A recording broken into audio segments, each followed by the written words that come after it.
இன்றைக்கு சட்டமன்றம் நடத்துவது குறித்து அலுவலாய்க்குழு கூட்டம் நடந்துவிட்டது. எங்களது பொதுச் செயலாளர், எதிர்க்கட்சி தலைவர், முன்னாள் முதலமைச்சர், வருங்கால முதலமைச்சர் அண்ணன் எடப்பாடியார் ஆணைப்படி நானும் எதிர்க்கட்சி துணைத் தலைவர் உதயகுமார் அவர்களும் அந்த கூட்டத்திலே கலந்து கொண்டோம்.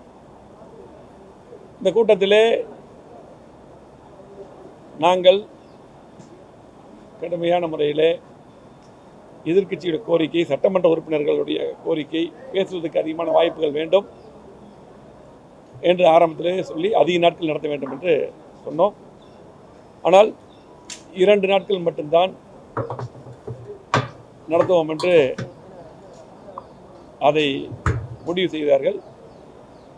ஆரம்பத்தில் பார்த்தீங்கன்னா திமுக தேர்தல் அறிக்கையில் வருடத்துக்கு 100 நாட்கள் நடத்துவோம் என்று சொல்லியிருந்தார்கள்.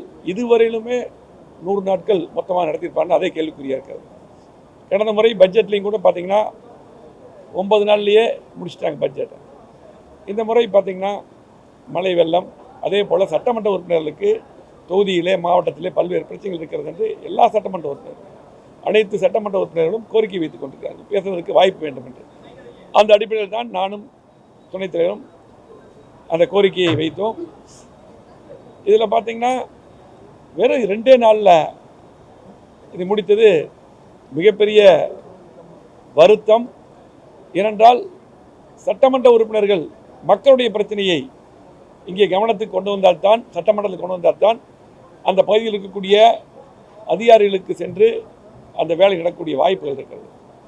இன்றைக்கு சட்டமன்ற உறுப்பினராகி கிட்டத்தட்ட 3 வருடத்தை தாண்டி 4 வருடங்கள் ஆகிறது. சில பேருக்கெல்லாம் அதிகமாக பேசுறதுக்கு வாய்ப்பே கிடைக்கிறது. ஆகவே திமுக அரசு முழுமையாக சட்டமன்றத்தை நடத்துவதில்லை.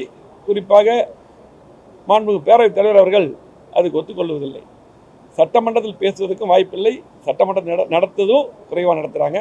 ஆகவே அதிமுகவை பொறுத்தளவுக்கு கண்டிப்பாக எங்களுடைய எதிர்க்கட்சி தலைவர் கண்டிப்பாக இந்த முறை ஒரு 10 நாட்களாக நடத்த வேண்டும் என்ற கோரிக்கையை வலியுறுத்த சொல்லியிருந்தார்கள். அதை வலியுறுத்தினோம்.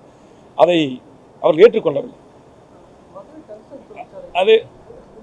அதே போல் பார்த்தீங்கன்னா சமீபத்தில் இன்றைக்கு எங்களது பொதுச் செயலாளர், எதிர்க்கட்சி தலைவர் அவர்கள் இன்றைக்கு மழை வெள்ளம் பாதித்த பகுதிகளுக்கு விழுப்புரம் போய் பார்த்தாங்க நேரம்.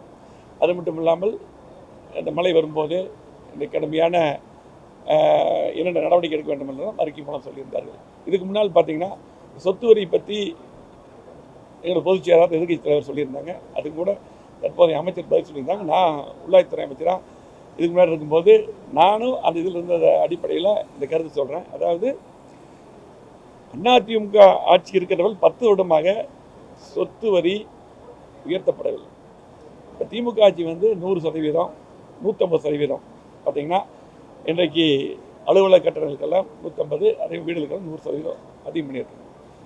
திமுக ஆட்சி அது குறிப்பாக மத்திய அரசாங்கத்திலிருந்து வலியுறுத்தல் வந்தது 15th ஃபைனான்ஸ் கமிஷன். அந்த நிதிக்காக நாங்கள் இருக்கும்போது 14th finance commission, 15th finance commission எல்லா நிதியும் நாங்கள் நேரடியாக போய் பேசி அதை பெற்று வந்திருக்கிறோம். இதுக்கு அது சம்மந்தம் இல்லை. மத்திய அரசு சொல்கிறது பூரா நம்ம ஏற்றுக்கணுங்கிறது கிடையாது.